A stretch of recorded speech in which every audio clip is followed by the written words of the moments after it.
Hope Shifa Nakawombe owa program wewunyisa omwagalwawo eyavaayo okutambuliranga ku mazima n'okukugusizanga ensonga. Kale nno tumugoberere tetugenda kwejjusa. Naye zo surprise ataka tazileta hatataka ondinanze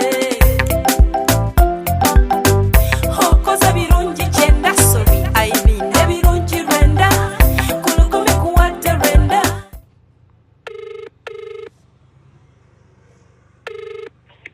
Hello. Nyabo mtuseeko Olwa. Tulise guku. Naviridde ne mabega nayise ku express nembirayo ekajjansi. Ate nkola emmotoka ejjudde nnyo tosobola kudduka na alfaadi ebeera nnafu. Ebintu bisobola okugatikako TV nnene.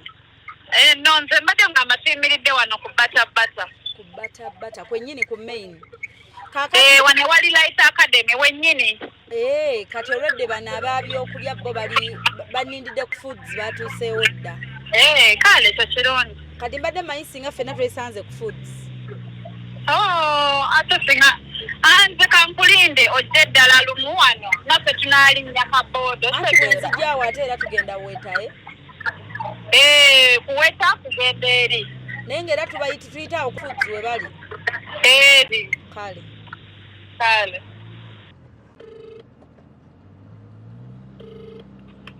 Halo mukwano. Kakati nfulumye wazza nanyingidde namasuba. Kati ngenda kulaba eriweta bwe bati nveeko. Kale. Light Academy. Ku mukono gw'eri. N'ebyo ebikuba ebiweta eyo bibiri. Naye agambye bata. Keka akapande Light Academy. Kati katufune we tutaningira. And let me tell her.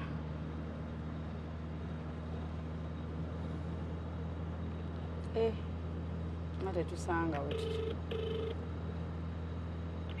Akapande nkalabye naye kalijjuke nyina okukyuka bwenti nzire ku kidde eyo side. Engeri gye nviiridde eri. Kati ndi kufuna wenkyukira naye nkalabye akapande Light Academy. Kanfune wenkyukira nti nkome mpola wano waliwe bakyukira wano. Kale mukwano. Nkyuse. Basooke batubu. Ndoza mutugobere bugoberezi mpaka baliwe baparkinze then to a briefing irawo. Yes. Kale. Hello? Kati ogambye opposite food kati. Kale ngoberera. Eno Isla. Eri Yabade standard. Kati no tebakwata baba ku border tule. Hello? Gebayita kubanga ngalaba yes kubanga tusazeewo tugende bugenze ngeri obudde gye buyise. JK feeling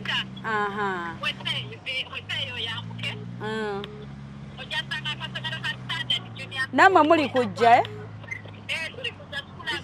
kale naye mulowooza gyali tuweta wano kirungi era gwe nsenda sooka kukweka kale katuwese then standard kanjisa kkubire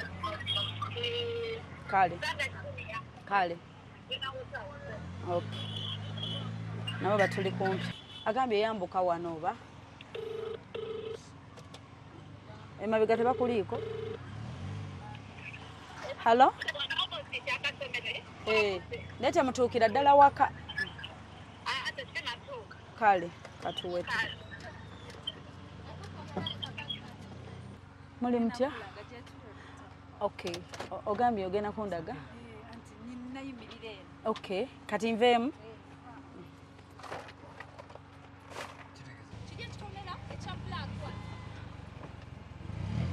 Echa black. Okay. Watu batu yingira. Wemba muyingira naye amakage nyinyi. Ati mulimu abejawo. Naye amakaga tulidde ddala. Ogagenda solo jaye bili. Sobola okujaye emotoka ebbiri. Oba tuleke ebweru. Ya sisobola. Waliyo parking. Muyingiremu. Kakati bamuyita maamaani? Mama Ruba. Mama Luba, Mama Luba.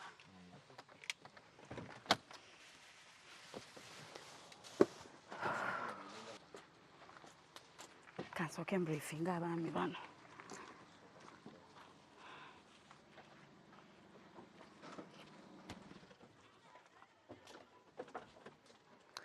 Mujje baleko bassebo. Kale kati kansooke nnyingireyo katono tumulabe then biryoke bijje ebintu. Tuyingidde.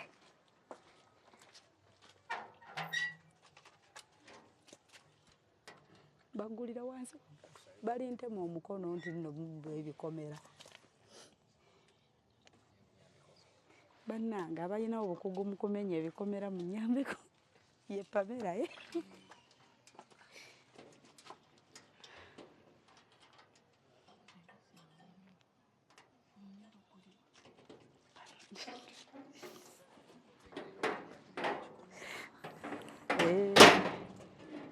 kiwadde gwasoze sookayo.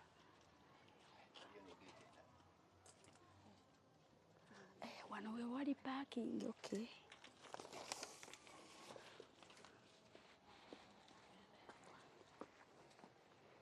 Agambye tagambye ennyumba eno yennyini yo. Bannange kati tufudde kambuuze.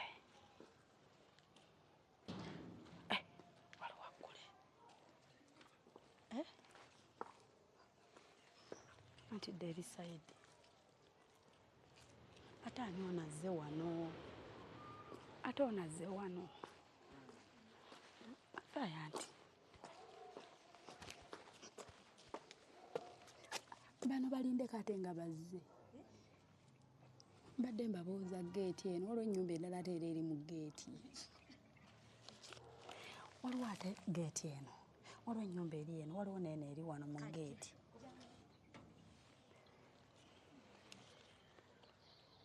Eriwa?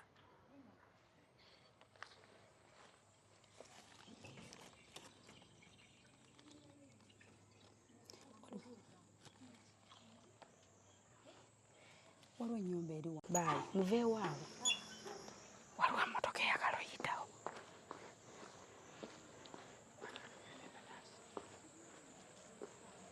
Bannange.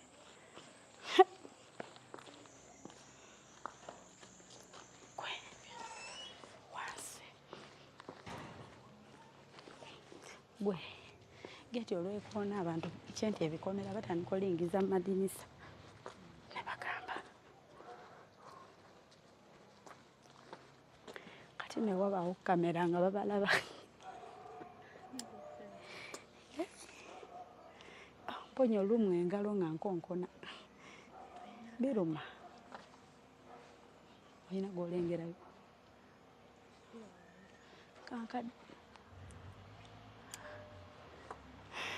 Kankaveeko bajja gamba yo ate bannange waati. Yeffe tuli wano ku kikomera ky'abandi. Tukonkona, tukubye akade. Naye tebannatuggulira. Nkaddemu oba. Bannange kankaddemu. Naye mpulira weggula. Mpulira oweggula. Mpulidde yenzije.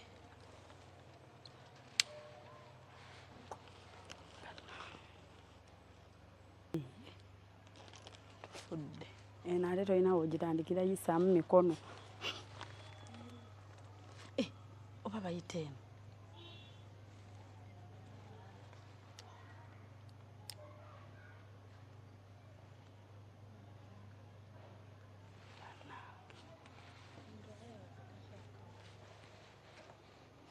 Sibyetano nnyabo. Bulungi. Kale naawe gyebaleko.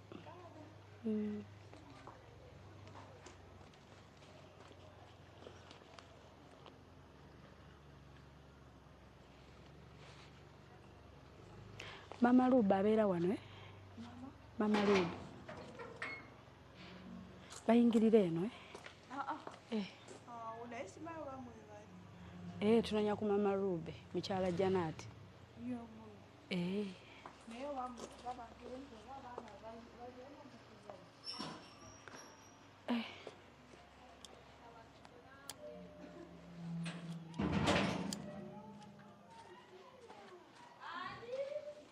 Fe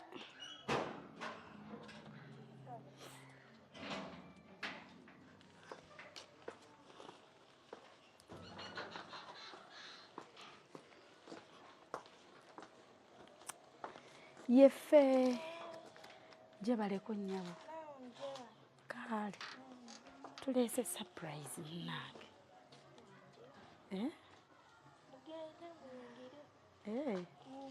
kale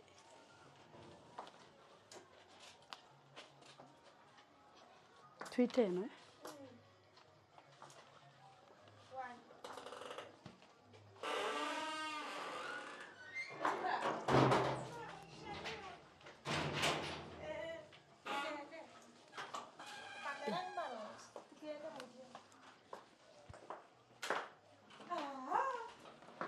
light.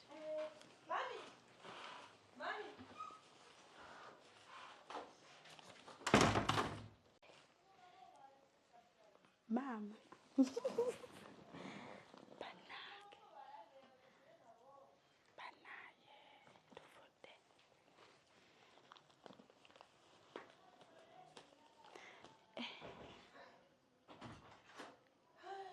Ajay? Okay.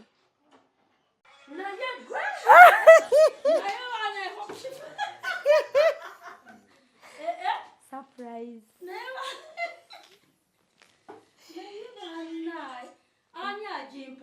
Gwani go suubira, sorry.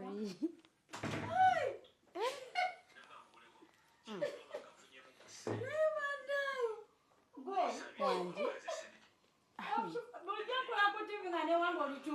Ntuuse. Jamompe kuhaga. Surprise. Bana, yani ampadde surprise. Ani go suubira. How? Bw'ataba sister ngo mu America kati siina mulala. Bamuyita ani go suubira. MARIAM Kivumbi. Tolinayo muntu mulala. Bannange. Bw'ataba sister wo mu America. Tolinayo mulala gosuubira. Osuubira MARIAM Kivumbi. Gwe nsuubira. Anza tukwasa ekimuli ky'omukwano. Hello? Wandishifa. Jebaleko mukwano. Hello. Kozo osuubira. MARIAM. Hello. Hello? Hello. Pana yani ono. Bannange gobadde osuubira sister wo mu America MARIAM Kivumbi kati atono baani. baani. Hello.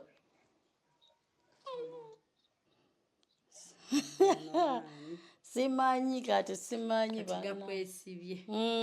Lowoozaako ku kyaki eyo. Ko kyaki tebasiba kakati. Kyaki bajja kubankolera bagenda gikola naye sibasuubira kati. Siba ebyaki Basuubira okukolera surprise. si kati. Ekyezo gimanyiiko. Wanji? Naye gwe naye wabula naye MARIAM banaye gwe naye banaye gwe ngo nze ndaba abantu ku gate wali ku kamera badde wali munenengere ne ndaba ku kamera abantu ningambe ngenda ogulewo ndaba abantu bagenda mubapangisa ate nene waffe tebayingira kati baani abo nempi ningamba mwala nga ajabalabe Sibagambye tulonye kamera weri tugakulaba tujja. Lwana njaba emmotoka bbiri nga zipaakeze. Olabye n'emmotoka ebweru. Nzirabye. Madde nzirabye. Ngamba baani aba tebayingira tebafuga. Bane gwe MARIAM nga nsanyuse sweetheart. Tusembere eno side. Tuviire abayitawo kubanga. Bane Banaye ngansanye kubanga keti yankubira nganze ndi ku kitanda simala biki ndi akali kankusabiri Waliwo akubidde nga ali ku kitanda. muwala waffe baliko mulwadde Fanya ngajja byonoola ngajja kugamba bw'ate kati ngenda mama ndi ku Super. Wanji mukwano Spark TV. Asoose kuteebaani. nkulabe 12 kitundu Oyezeze saawa. nokulaba Zezo. era badde kulinda wali Era ne kati naye kati egenda kuyitako. Ojja girabira ku YouTube. Ebulako dakika nga 2 etandike. Shifa naye bannange asoose kuteebaani oyo mama sister. sikulowooza nga nakumbiroto yaye nti olijja naye nga ngamba nange mama ndifuna dya nangasa balimaliramu okyenkoze mukwano webale Akola ebirungi bamusiima. Happy birthday my sister. omanyi kyonkole Tuwebale kola birungi. nami nawe bali kusiima ddiya tomanyi Webale munnaye kulabirira mwana wange oyo. Webale kulabirira mwana. banaye webale kunteeka ku mutindo guno mayi gwontaddeko Obubaka bwa happy birthday. Thank you so much and happy birthday Janat. nzaani gwoleetera opushifa wane waffe muki Why not my sister? You deserve the best. banaye Okay. webalire ddala sati You deserve the best. Byobadde okola byonna mbadde ebisiima. Nga tukubaza Mbadde nkulaba. kanabeko ninde opushifa mulabe ku TV. Kumba jala yiye mwagende bulungi nnyo banaye Oh, Kati omulaba live ndo maama. mulungi mama esente ziri kuno mitwalo 5. ngankomye omutima nampulira nengamba muwalabe mpulira kubanga tubadde ku kyaki tubadde ebyo tukola Eh. sisabye bulungi kuba situyingidde mu kyaki nga tulina senze tucollecting okuba tugenda kucelebrating abantu tulina evening to brace nengamba sigenda tuyingidde mu kyaki nga tuli mu kutunda awo siyingidde mu kyaki kusaba naye mpulira omutima gunkuba nengamba muwalabe naye kamala okugenda okusabako simanyi lwaki omutima teguteredde kumbe surprise. kale nimpeddeko sweetheart kubanga nalikaabye naye sigenda Ebirabo bibyo.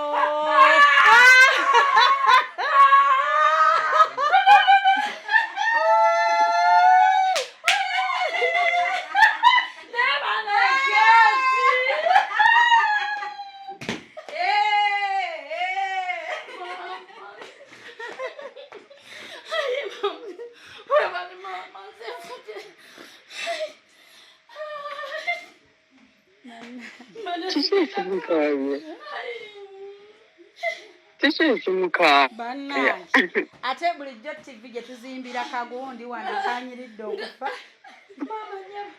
Bwe tulaba nno ku Shifa. Wanji? Shifa sooka ombuulire omwadde TV. Yino TV munnange. Smart TV Yakwabira. 4K. Eraga ekifaananyi kya 4K. 65 inch. Shifa. Janat nzanyo yesu wange Shifa nti kumbuulira munnaye agenda omuwa gundi TV ng'akweka. Akweka omuntu agenda omuwa TV.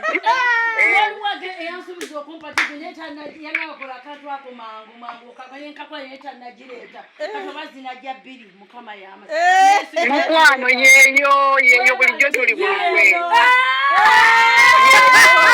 Twakuzimbye akantu. Bulijjo tuli mu lukwe tewali TV ndala. Kanyiridde. naye mukwano webale sweetheart MARIAM wange senga nkwakuhaga yangu mama webale Cake, happy birthday. Iyo cake. Thank you and happy birthday, Mrs. Janat. Happy birthday my sister. Rahimu wange ye bali wachomu abana bange bali walete balete mama tweyanziza tweyanzeke nzani Janat My sister. Bulijjo nagamba lumba.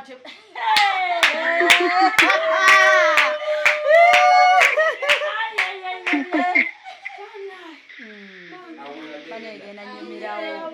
Batwa bamuzimbye akantu. Bwanyumizaako bwetegeka naye surprise. Bwetwaweereza n'ebifaananyi. Bwaweereza video kalabise nno kati. Abula tukakoze.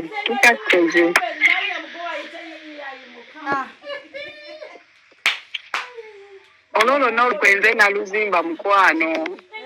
Kamala okusaba kumampuli omutima gungu simanyi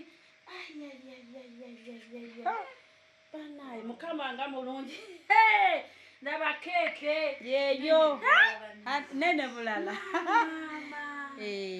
Janat kiro nga 12 abanyabo bana mutaka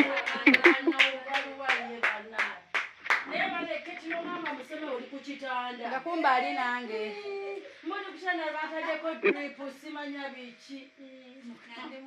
Naye era agenda bw'avaawo era agenda ku drip.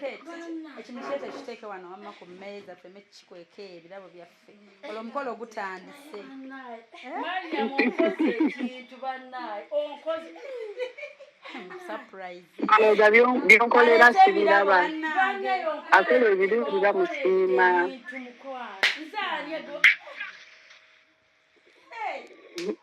Naye weebale mama nondetera TV nkimmeke 65. era kabifaananyi kiri atikwe obushifaafuma ebyogula baba yakuwadde gwe ssente nti ogule gwe byogula nze sirabangako biraba byogireeta byowa abantu nga biri feeke no byogula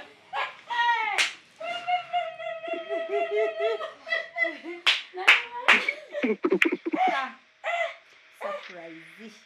Banaye naye banaye Sofawo kira 5 omuceere. Super. Mukama Katonda watu Tuzimire emmere. Teweereza mu video awo nga birthday bagikoze. ngaali wano Bampaka video. nekalakasa wano n'obwana bwange wano mpola mpola banaye Muceere baleeta omulala kiro 10 ne sukaali kiro 10.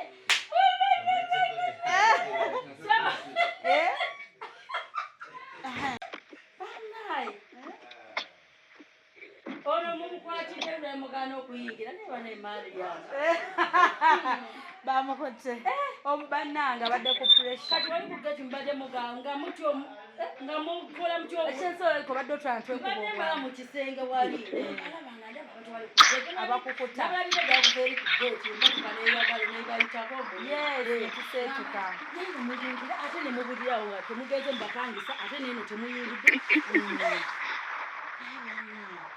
nga tuli awo netwebuuza oba MARIAM webale kundetera hope shifa tomanyi nti onkoledde My sister, you deserve it all. You deserve it all, my sister. bagigudde ndowooza emmotoka baali badde bagingiriza ddala zembunda mu lubanga baali badde balekubeera mulungi gyali kitiibwa kya mukama bange kiki kino mupiira gw'ababoys yego balirwa Ye balirudde abazanyiddewo olwaleero. Muceere 25 kilo 10. otukoledde Sukaali kikoze 5 namugula byemiceere sinasoma munnyo biki munnyo biki naye akwagala nnyo era akusiima byonna naye mwagala sisa wange naye akimanyi anjagala nage mwagala naye nga bange MARIAM webale bange webale My sister. bane tijja egenda nnyumira awo ejja kunyumya mukama si eringa olubaati yonna eri fulaati eti bannange era isenga ne rasta Super. ajje ne kagundi ofunayo ka gaadi akasooka mu masannyalaze netagenda muddayo ateekewo nekewali akantu akaimabega Teweerabira bambi ku kagaadi ako. ku zino sente ziri kuno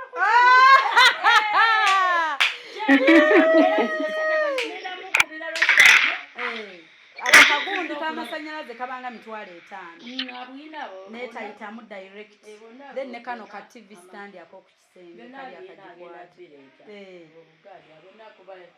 banange ekifaananyi ogenda banga ali mu theatre kirungi foke banema ebyo bikyajja baganda bange emmotoka nga mwazingiriza mu geeti munda bannake kubanga bane Mariam Weba ye Olwa omanyi kyokoze banaye Kivumbi family banaye mundabe Big sana my sister, big sana akola ebirungi asiimibwa. banaye baje zezo sukali kati kilo 10 ziweze kali 5. Mariam Webale sweetheart. Nzani mkwano. Yegwe yakola ebirungi gwe muzira we nange ate oli muzira wange munnaye nange oli muzira wange Mariam nkwagala I love you so much nkwagala kyolina okumanya nkwagala I love you too my sister, I love you too. Kubanga byoyiseemu ku lwange bingi. Banaye era bw'oba wakkuse owedde tukuleetedde kyebayita 1 million goat juisi byonna biyiteka waggulu 1 million goat eriko piraawo eriko Mariam era muna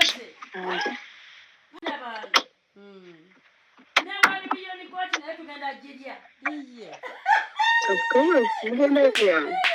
era bina wetugamba nti baneetokota nnyo ng'ojja kwebuuza ate Bulijjo oyagala 1 million goat my sister. yagyogerako nti ajagala Oh, nnyo n'amaanyi. Leero oyo yali agenda gitugula oba kyekyabaawo simanyi kyabaawo Yali birthday ya Rahim oba? engamba netusubwa Keti baba tujjeko ekitambaala tukirikeko okay tugenda tutegeka awo ekimere abaana baluwaye babanoonya abaana nabagaana okuzanyira eyo ebbali abaana kati baba ne batuusa sibe batalina masimu nti tunaabakubira nti muneemuliro kyamuganda obanoonyeeko wabula Mariamu n'otanyekana kyekiro kyo twayogedde twakomye saa waliwo watuuse Simyoni ey'ekyanga Ayogedde kiro tetwayogedde. Tetwakayibadde embi nga siku. No, njogedde naye awo ne nkugamba nti ompeereze ku gundi ku video nga mugenda ku church. tuyite ku bantu badye ku mmere tunaabirya bino byonna tubimalawo Mama Ruba Musa taliiwaawo. yes Musa taliiwo. mmere baneiba apalisa mbayite bonna bajje balebe ne ku birabo bonna bajje Mama Ruba. landiroodi akoze atya agabudde bajje tulye okitegeera Mariam kyotukoze mama Gundi Musa taliiwo. Namugambye Musa namugambye ajje. aliwa mwami Kivumbi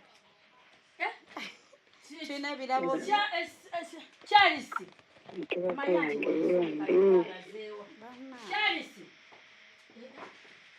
sewa kiki kyobanga omugulidde ate kyabadde akabira okumala ebbanga amala okulaba kuba naye ajja kutabuka omutwe simwe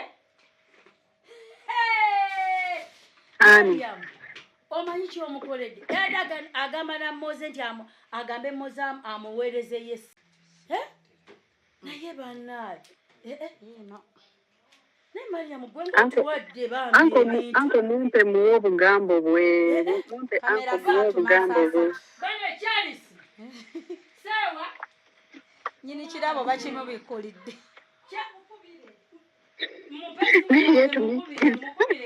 kugiddeko baasa ya mitwalo 2 ey'omunda airtime data muni munda omwo omanyi kyomukoledde kyalisalu esimu yange bwala abantu atya kamera mumpe esimu yange mukubireko kyomuyagenda ogirina enamba twabadde twamusibidde ebweru ne tumugamba asigaleyo tajja n'akubuuza anti omwamusibiddeyo abadde ayagala musajja wattu esimu ng'era agamba oba ngambe moza aginsindikire ato naye kumbe neba ne katonda otwagala banaye anko Charles ebyo birabo bye Rahim ne Kasimu omupiira ye bakutenyawa banaye abaana bano nayibo tebamanyi nti amakula sebo kyowetaaga ng'otugamba embuzi yagiddeko professional waayo agenda tugitugabira yes ate era gwasosaamu akambe ye keeke gyogenda esooka osala tusooke tusaleeno bannaye abaana musooke muyite abeerewo Rahim ali wanjagala bali eri kasaawe bannange abaana batuuse otulumya nange benjagala Rahim bambi kale muwe obubaka bwo lwaki kyonna oba otuuleko kantuule omugole era so akuwulira kati mugambe nze mba mugamba ye kasooka gambe tukuwulira mukwano naye ngaobubaka njagala bukuwanga ndaba ku Rahim anti naye simanyi Rahim oba bakuteryawo oludda bagala kuzanya temubalaba eri erisimu yakasa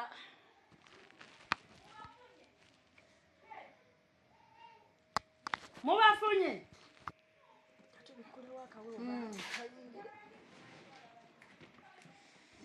naye abaana abo banaye bamenya tebaliyo eri waggulu eri babafunye banguwe bambi bane mujje bane musanyukireko bamama bala bonna gye bali mbituule wano mujje muyingire iseje bagulewo n'olugiru lyo lw'emiryango wabula tufune bulungi twegaziye tufune fresh air bali kabalaza abagenda kuzigula omugole abadde ateze Spark TV ng'alinze zikone saawa 12 kumbe bwateze alinde yeesitudde kanyumidde ako bannange wamanya nti tukyuse tuzzeemu kubanga abagoberera nnyo nze namugamba nze sikyalaba nabo okushuka naye yatutumye alayika yadde tamanyiyo ba TV zakyuka yalabira ku YouTube no yes naye nze nakuwulira nti mwadda ku Spark naye n'ekirala nze namugamba nti nze sikyalaba nabo okushuka kubanga ambeera bize kati nasaspektingeko yadde nga tukwogerako nnyo ku buvidiyo kati ye nanneegaana nasagala amanye nti waliwo connection yonna kabalete ebisumuzo baggulewo tweddira ngonge leero luno kwetulyeko 1 million goat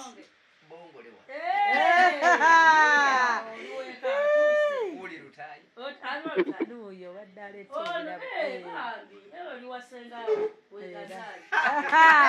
leero luno ate ayagala ekika era jangu mugulewo bambi abantu bayingire abaana baliwa bannaye nabo bali mu wiikendi yaabwe kati gamba ku kyaki bakomyewo saawa bazibadde mmeka kuba zebandeseeyo nga ndyabakomewo naye oludda bo olweyambula bulijjo nga bazanyira omwo mu kikomera leero baalazeewa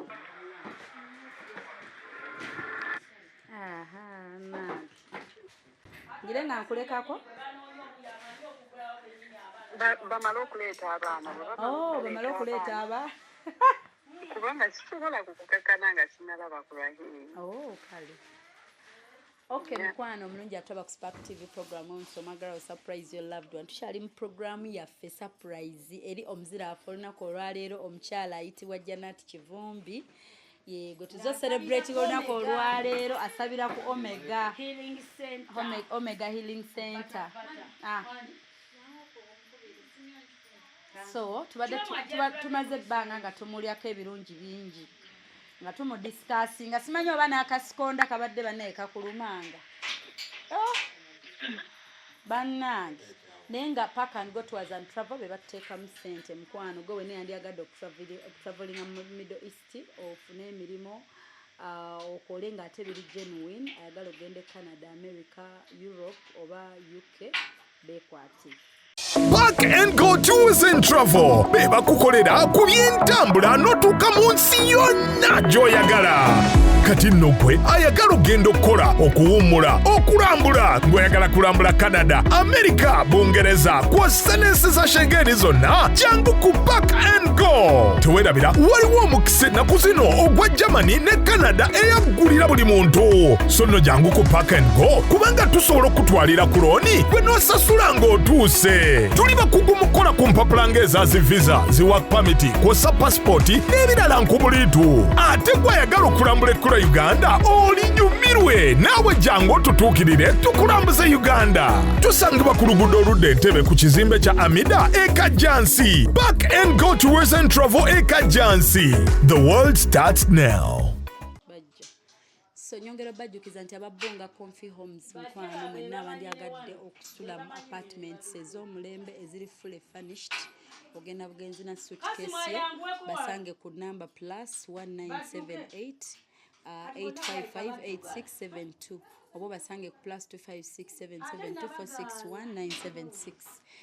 Obere ng'ate osule wantu ow'omulembe ewali parking, internet, ewayonjo, ewali safe, ewali security na buli kimu.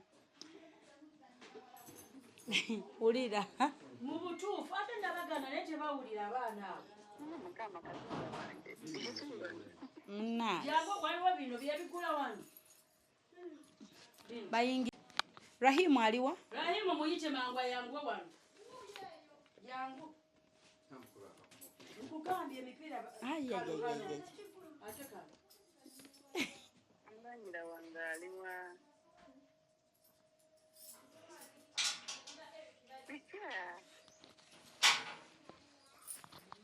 Bale Eric nabo mwali bayise bano ebala ba makulu. All right.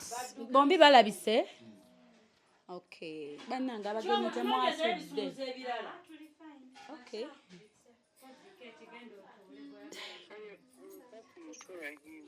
Oh.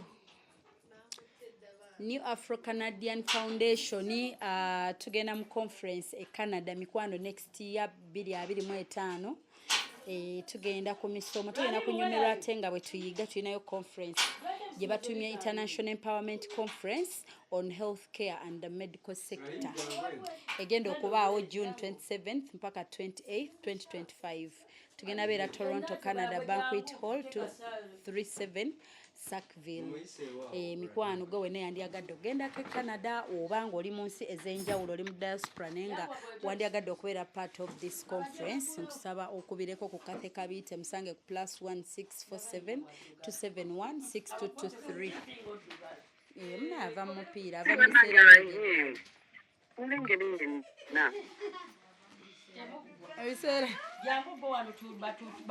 agidazijje mwezi engoye akyuse Mukama Katonda wange. Bannange oba kiki esoksi labayo nabyeko ekigere kimu mumuleke. It's okay, come. Abadde azannya teyategedde bya surprise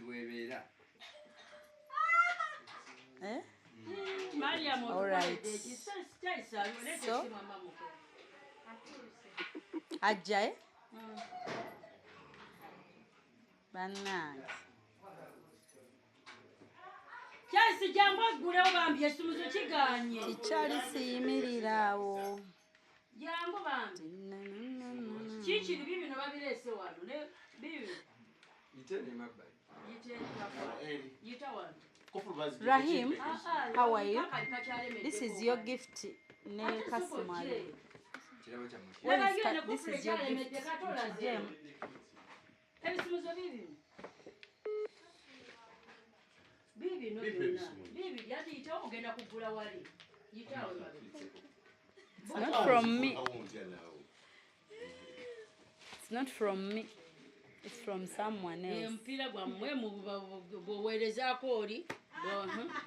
Bwe muti. Keki. Mwenda muduka ati mbadde mu mufo okuzanya. Ate Kati bajja genda wala bajja sambira. olaba batwetedde embuzi. Genda kulya.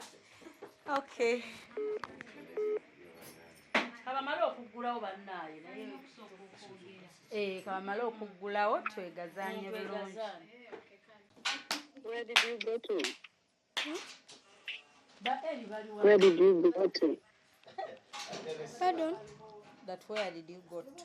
Oli awo ko. I was playing football. What game is it? Yeah, I said. Abagamba bazanye ne bagenda eri kasaawe sibe kati sibe mbufunye omupiira leero luno. Kagudde. Mukama mulungi.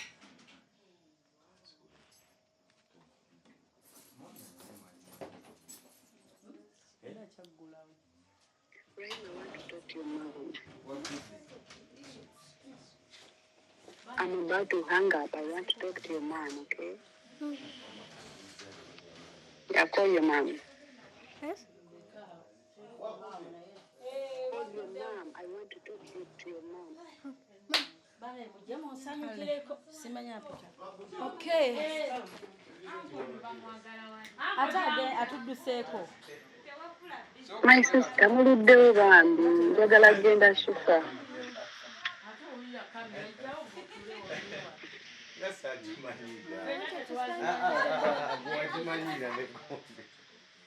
You will come again.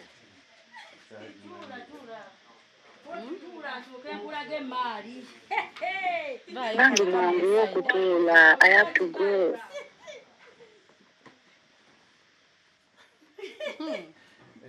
Baata bakwezeko ne baasa yeena. Wuuno yogera ne mulamu owuulire kakwe. Nina ensonyi nawe. Kankakase. Wuuno yogera. Mulaba. Jangu wano. The life. Surprise nange. Anyway, simanyi nakumanya naye Mukama alina amaanyi. Banga mbadde. Jangu wano mu kamera. Tumulaayo mu kamera. Naye simanyi kinkwatire ku kyaki. Nemba nga nsobola okusanga gondi eno naye nsanyusa nnyo sisobola kale kwogera omanyi nze nnesanyuse naye nsanyuse nnyo bambale sikisuubira kale mbadde sikisuubirira ddala mu bulamu bwange kino Mama Rahim Ebigambo bimubuuza musajja we. kubanga si omuntu gwe njogera naye and I'm so surprised nsanyuse nnyo simanyi bwe nsobola ku expressing my joy naye nga amazima Mukama alina amaanyi. Shifa nange njagala mugamba lwaki. Oyagala mugamba? Yeah.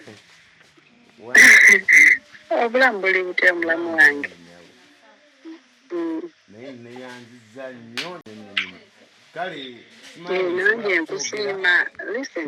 Listen nkusiima okuba nti yongezaako ku ddoboozi.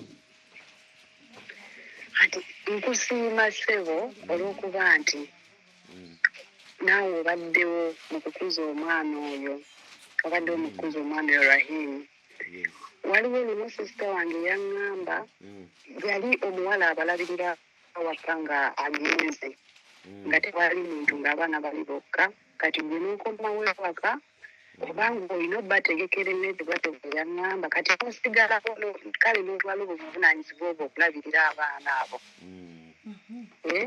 Ebyo yabiŋŋamba n'ekirala ku ssomero ogenda n'oyambako mu kusasula fees kale bingi bwe tuzze tubeera nga tukwogerako nga mbiwulira ku ggwe Already twataddeko ka glass kungulu. Akaana ako bwe kalwala sisita wange asula nako mu buliri naye n'otamugamba nti oba owaayo oba n'omutamugobyawo mu buliri n'otamumugobya mu buliri n'ogamba abeerewo ogamba bambi obuntu obwo bwonna mbadde mbulaba nga mbusiima eka yange tebawulira anyway netiwaka yange Tuwulira netiwaka.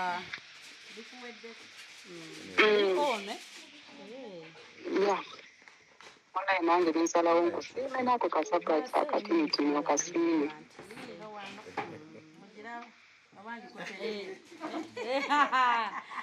naye akuterekera ekimuli Mama ali mwene simala bwe nsobola kwebaza naye nawe weebalange nakulaba lumungu wali okasomesa mu waka waako wegamba nga kali free nnyo naawe naye ndaba kale ekyo kiri mayina nnyo it's minor to you naye to me it's something big yeah sakitwala for granted okay my sister njagala genda please njagala genda Marisa nakugera nnyo mu light wet naye there is always first time for everything. Anyway, amazima nsanise nnyo Mukama simanyi bwe nsobola kwogera kubanga wabeerawo omuntu gw'osuubira naye mbali suubira kale anti gwotasuubira yakusapurayizinga naye kinewunyisiza kubanga ayogera noono bulijjo nze sitera nnyo naye mbabira nga boogera ntera ovaawo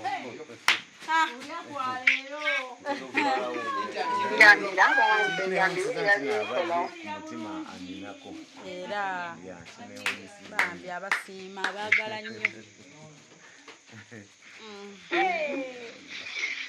ati gwe nasisita ngenda genda nze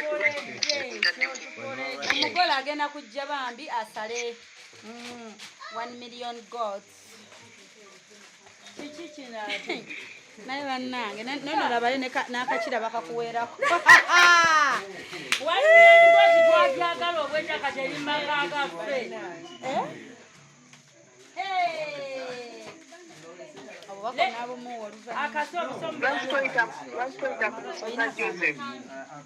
batuwe akambe zizo kyotukoledde oba liri tooke. Yes, and this? My sister, Shifa, ngenda kuvaako mukwano kubanga obudde buweddewo.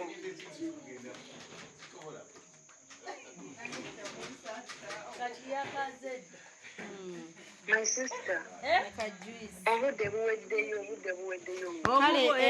kale kakuwa byobadde okola byonna nkusiima olaba waali yeekwese neekwese infact Mariam kyonkoze obudde buweddeyo naye weebale nnyo naye wayimirira eyo mu nsi gye wali tewali mu Uganda n'oŋŋamba Mariam omwana waffe mulekeewo nze naatera okudda ngenda mulabirira n'omusigaza naye ng'ojjukira abantu be nagamba be nagamba okumusigaza abamu ne beekwasa ebintu nti obitegeera sijja byogera nnyo ku mpewo ekyo nno kyankwatako nnyo nengamba era wanidde luliba olwo namaluba nenkulabanga ng'omwana oyo bw'alwala bambi nekakusuzanga nga teweebase luli emabega nga kakyali ka bebi ng'osula nako ku buliri osula otunula osula teweebase ate nga ne anko takagobyawo nagamba nti oba kanisi kaffe lwaki okasuza ku buliri bwaffe lwakiriki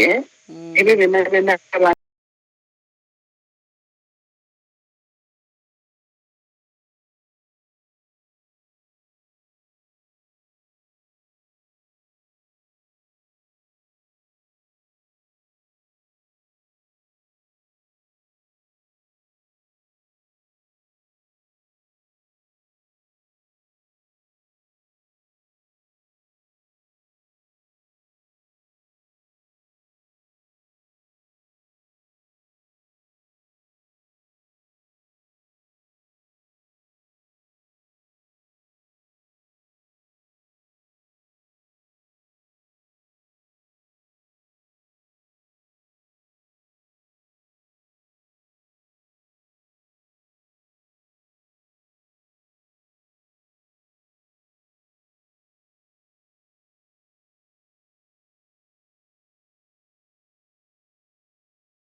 na buli kimu okimanyi.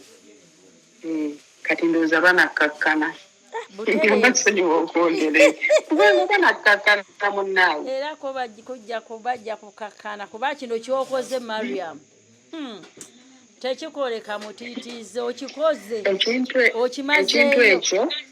Ekintu ekyo nakigambako Luba. Era Luba nga benda kutumubaaja egundi yaffe. Nakubye n'obinkisa. Nenga kaninde emale okutuuka sooke njogere. Mbadde nkugamba nti gwe wabinkisa. Nenga wekaninde surprise emale okutuuka nsooke njogere. Nga Luba nga ejja nga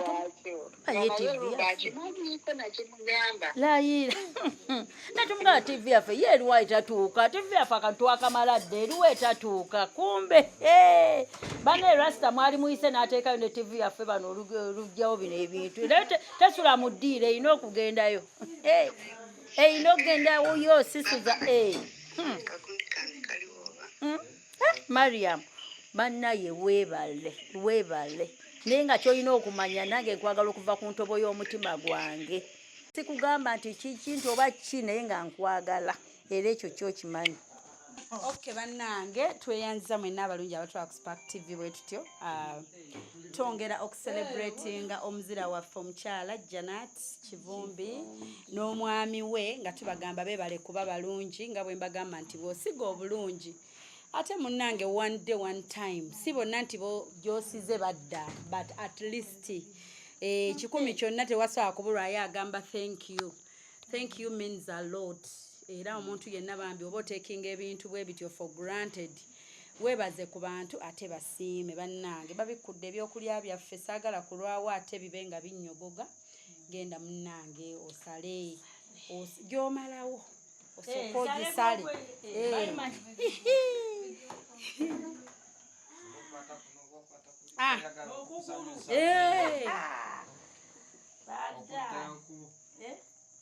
kwoyagala kwosala ate gy'osaze ogimalawo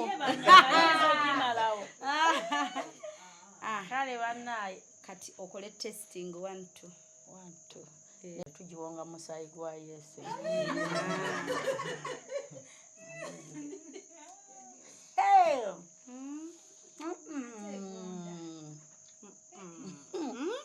Church members we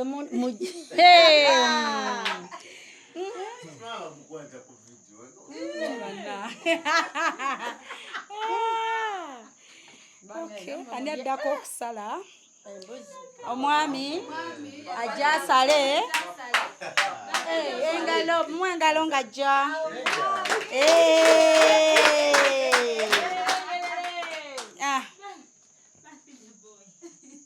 birthday boy naye n'asala 1 million gods kyekyo kati fene tuddako mukyali mu vidiyo bambi fe batuwe tuddeko abaddaka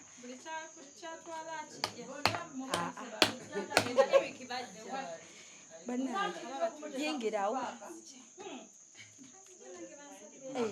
kati abasigadde basalire nange omulabi wa Spark bagenda katandika okomentinga kifa kyova ogejja bannange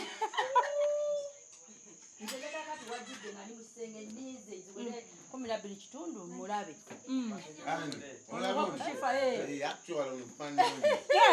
nkugambye newajidde badde maze onyayembye mangu nnyo netuula nga ninda mulabe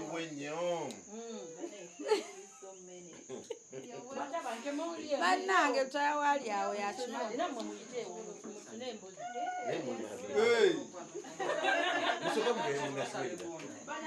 sabo kati savinga bambi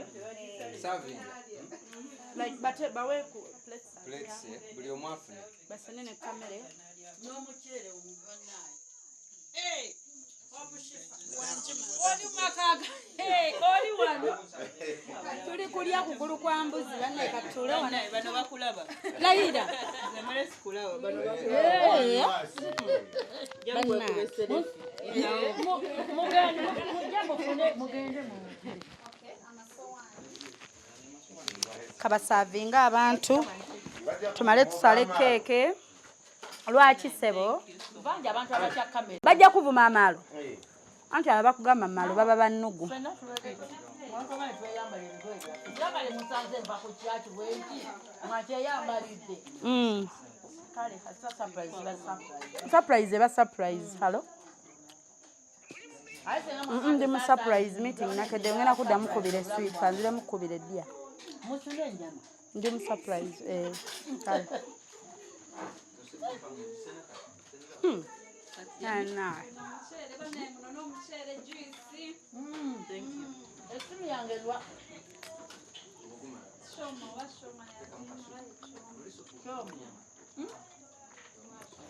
Mavini. Ndetwa kamere. Toke nalia kachere ne katoke.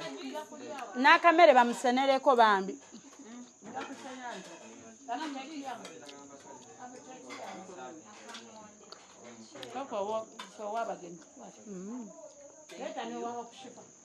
Nze bampe ko oli passion ya.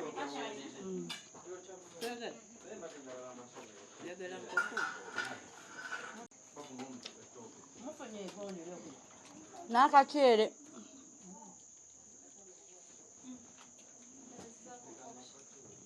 Chijuni yam. Feyanza. Bali basirwa ni baliwa. Hey, nero bali aka. Kivumbi family sengawe badi inta senga mu tuleke na mu Oyagala nnyo. Kalokanka kutekeko wa. Baba babeli bamulaba. Musonyi wa malu. Kivumbi family senga twategedezi bakubira ne bajja bonna. I know. Surprise.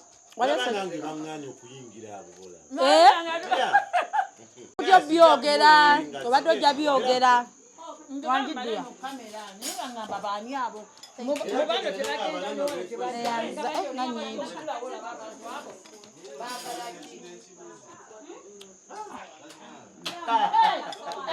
Eri soko ndabe. Birthday week number.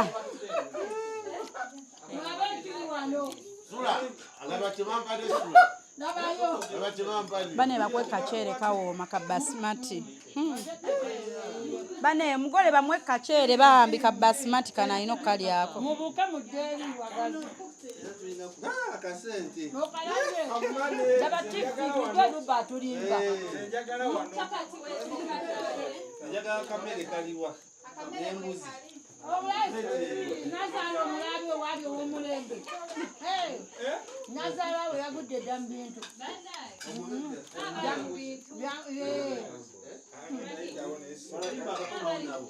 Wanda twabanoonyeza mufune nju. Byonna. Daba keke. Nina kuyamako kasubo. Ndeka munaye. Senge cyane betawa.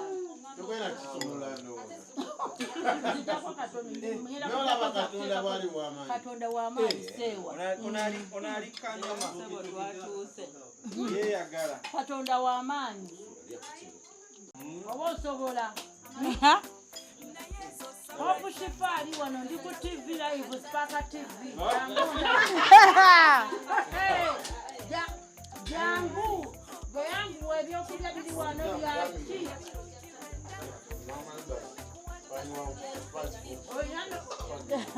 Dani wange. Fundo wako bodo je egambo. Nga tunulidde yange. Fundo wako ndanja kuwa. Ndekanti. Ayagala nyama. Gojangu. Gofuno wako bodo je.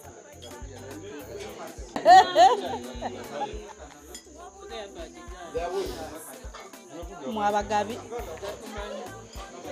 Abagabi agiganye ali kwatagaba.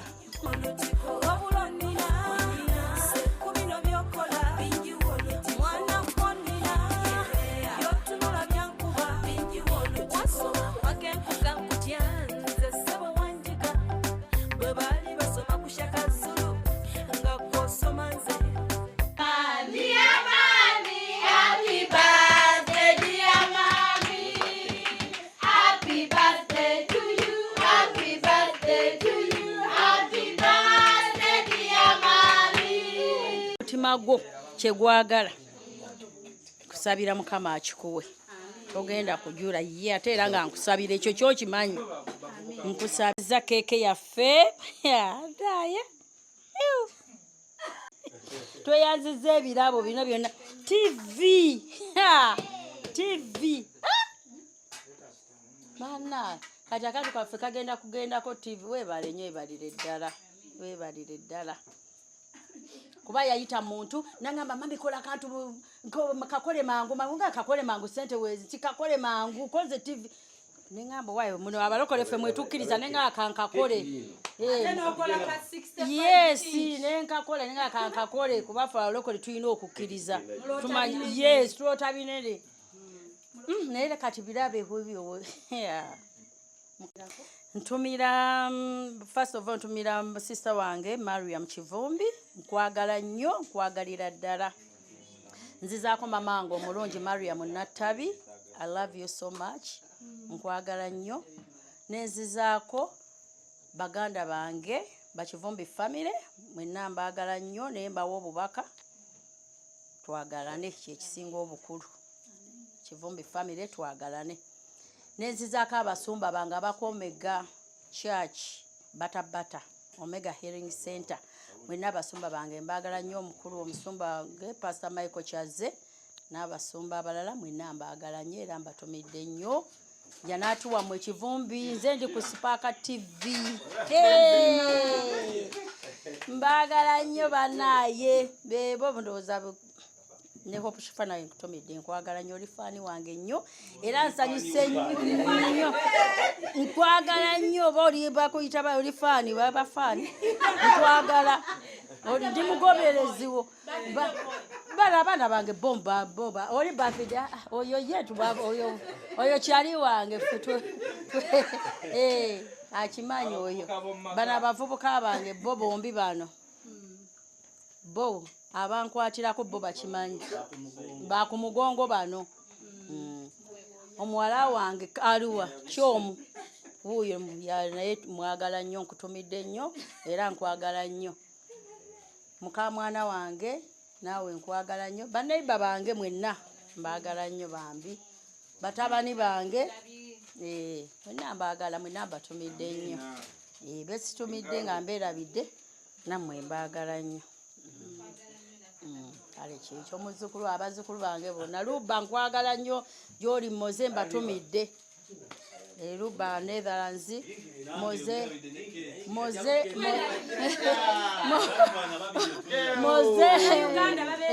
abe Uganda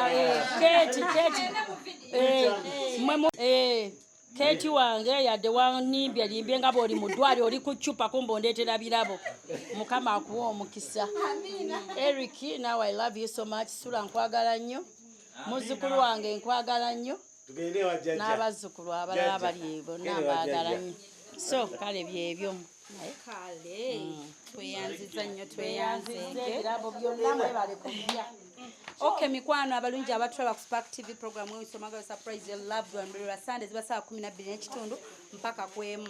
Ate nyongero bajjukiza nti mwaba complaining anti shifa ku Spark time tetumala gwegenda ku YouTube olabe exclusive teka muwe nsomagara surprise your loved one subscribe oberengo olaba show so wetulyo kukyali abazira baffe bonna abakola ebirungi bwe buno obudde it's high time you change wetereze obo ina byokola ebitali bituufu oyagala bakujjukireko ki mu nsi legacy yo gogikoze otya bwe boogera ku linnya lyo bakujjukire ng'omubi ow'ettima oba yali ow'ekisayamba wechekinge wonna wooli mikwano so tugenda sala cake eno nga celebrating omuzira waffe it's a belated birthday lwe baji celebrating and najiraba ne video ne bajimpanga akuba dance kwegamba ne bangamba shifo manye ekiriwo nti eyiye wedde okay majiwede so kumbe naffe tujja ne tugamba it's okay katugumikirize so naye ng'akola ebirungi bambi asiimibwa asaana osiimibwa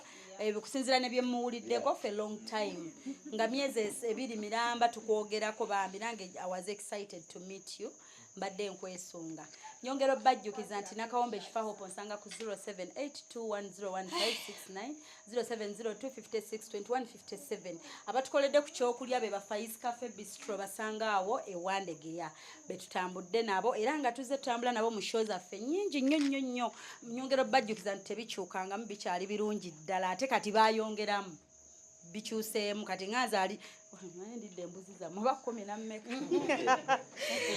okay naye nga bwe tutyo katusale keeke eno tubeere nga ate tubasiibula tweyongerayo tuwanika akambe waggulu kozi ogambye owezezza namu 3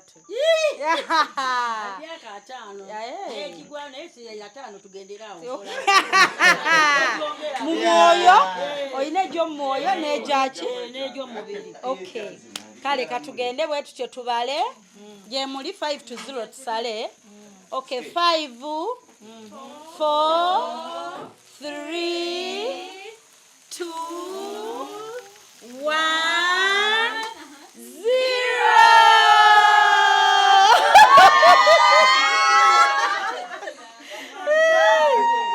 Happy birthday to you. Happy birthday to you. Happy birthday dear Janat. Birthday. Wama jango kayimbe weka kubanga ngamba abantu kayimba wano tebayimba kwata yimbira mama ni happy birthday ketukube engalo ulira embaga happy birthday to you. Happy birthday dear Mani. Happy birthday to you. You look like a Mani. Like a Mani. Like a Mani. Happy birthday, Mani. You look like a Mani. Okay, musale keke banange. Bane musale keke wano musavinge. Tuduke. Na yeso surprise ataka tazileta hatataka ondinanze hokoza birungi chenda sorry I mean ebirungi renda kulukumi kuwate renda ama chomu wange jango ngambe bigambo yo mwezi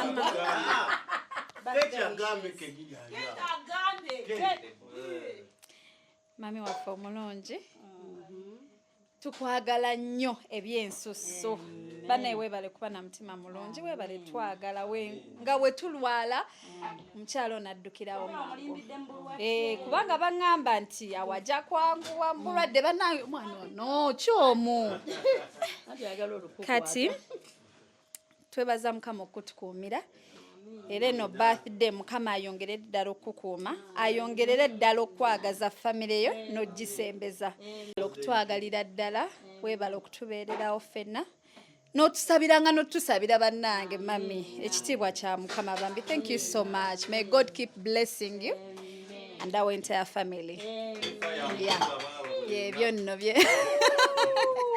byebyo nno munnange kati kankulise kakeeki happy birthday, mommy. Eric.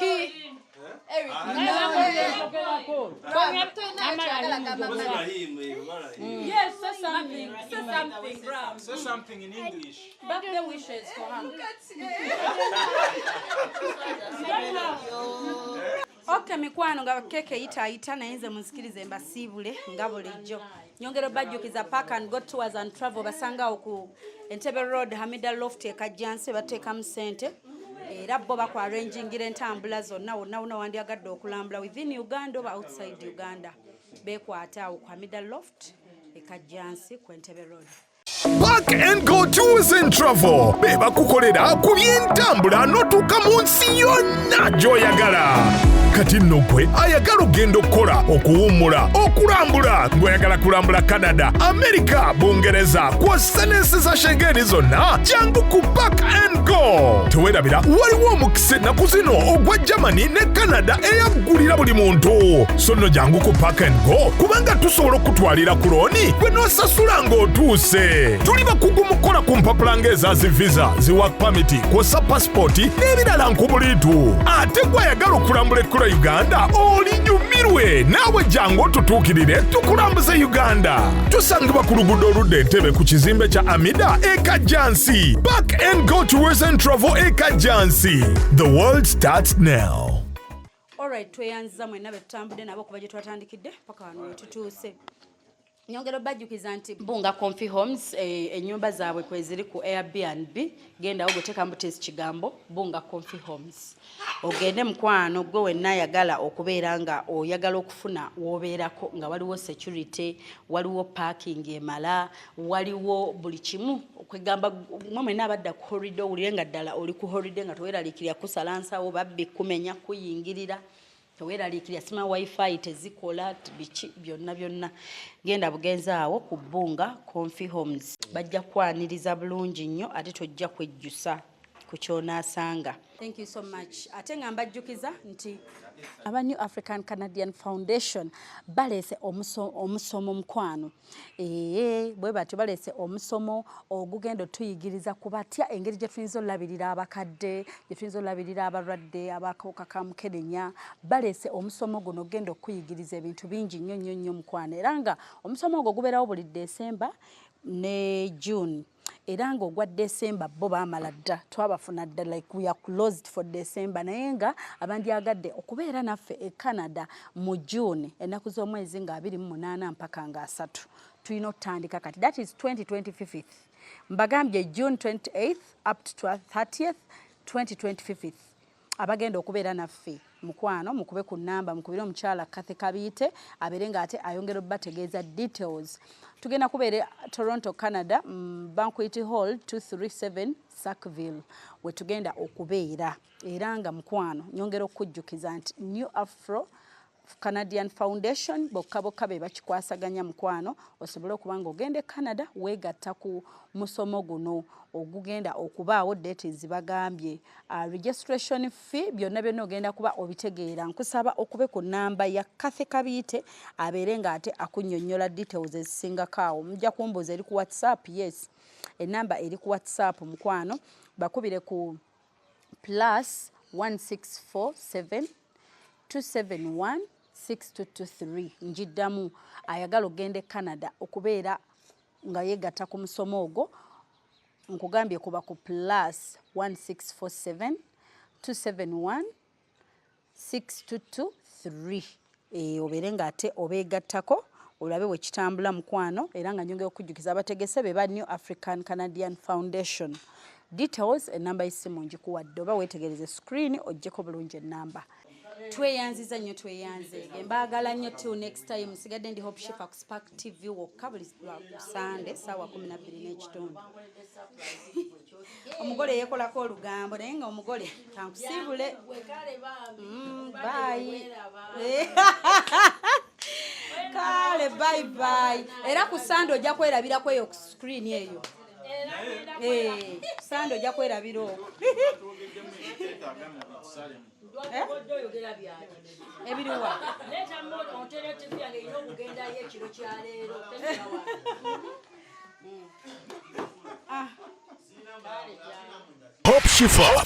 Hope Shifa Nakawombe owa program wewunyisa omwagalwawo eyavaayo okutambuliranga ku mazima n'okukugusizanga ensonga. Kale nno tumugoberere tetugenda kwejjusa.